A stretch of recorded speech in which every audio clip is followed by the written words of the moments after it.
Assalamualaikum warahmatullahi wabarakatuh.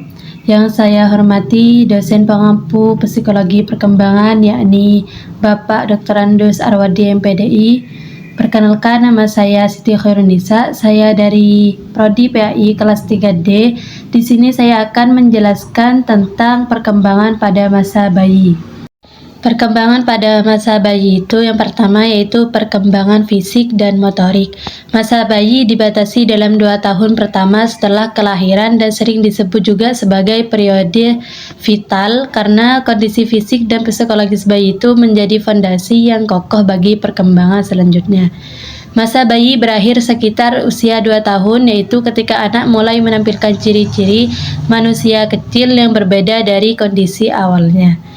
Nah, untuk beberapa uraian berikut akan memberikan gambaran tentang aspek pertumbuhan fisik yang terjadi selama bayi. Yang pertama yaitu tinggi berat badan, 2. Perkembangan refleks, yang ketiga yaitu rangkaian tingkah laku dan keadaan bayi, yang keempat perkembangan keterampilan motorik, dan juga yang kelima adalah perkembangan sensor.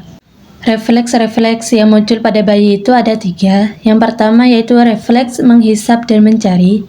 Yang kedua refleks moro, yang ketiga adalah refleks menggenggam. Terus selanjutnya yaitu perkembangan keterampilan motorik, yang mana keterampilan motorik itu adalah gerakan-gerakan tubuh atau bagian-bagian tubuh yang disengaja, otomatis, cepat, dan juga akurat. Keterampilan motorik itu ada 2. Yang pertama itu keterampilan motorik kasar, yang artinya melibatkan otot-otot besar seperti lengan, kaki, dan juga tubuh.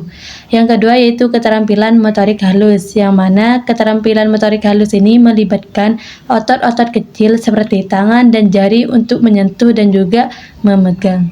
Untuk perkembangan bayi selanjutnya yaitu perkembangan kognitif, yang mana perkembangan kognitif ini merupakan aspek penting dalam pertumbuhan manusia yang berkaitan dengan cara individu memahami, berpikir, mengingat, serta memaknai lingkungannya. Perkembangan kognitif ini ada 2 menurut pandangan Piaget. Menurut Piaget itu perkembangan kognitif berlangsung melalui tahapan yang berbeda secara kualitatif sejak bayi hingga dewasa. Sedangkan yang kedua itu menurut pandangan kontemporer, mengakui bahwa Piaget sangat berpengaruh dan menjadi dasar penting dalam memahami perkembangan kognitif anak, terutama dalam melalui konsep asimilasi, akomodasi, dan juga akuilibrasi. Selanjutnya yaitu perkembangan memori dan juga bahasa. Perkembangan memori itu bagian penting dalam proses belajar dan juga perkembangan kognitif. Nah, penelitian terbaru itu menunjukkan bahwa kemampuan memori bayi telah berkembang jauh lebih awal, bahkan sejak sebelum mereka lahir. Salah satu penelitian yang dilakukan oleh Dr. Seuss menunjukkan bahwa janin dalam kandungan mampu menyimpan informasi dari cerita yang sering diperdengarkan. Perkembangan bahasa bayi itu dimulai jauh sebelum mereka bisa berbicara.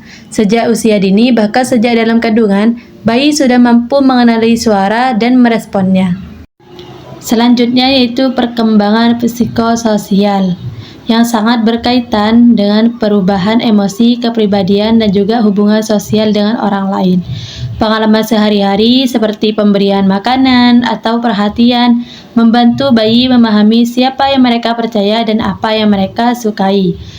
Perkembangan psikososial bagi bayi itu mencakup aspek-aspek penting seperti emosi, temperamen, dan juga keterikatan yang akan membentuk dasar hubungan sosial dan emosional mereka di masa mendatang. Kesimpulannya adalah perkembangan masa bayi itu merupakan periode krusial dalam kehidupan manusia yang ditandai dengan perkembangan pesat di berbagai aspek, baik fisik, kognitif, sosial, emosional, maupun psikososial.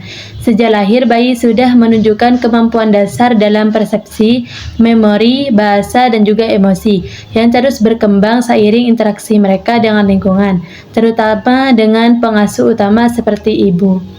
Mungkin hanya itu saja dari saya, kurang dan lebihnya saya mohon maaf. Wassalamualaikum warahmatullahi wabarakatuh.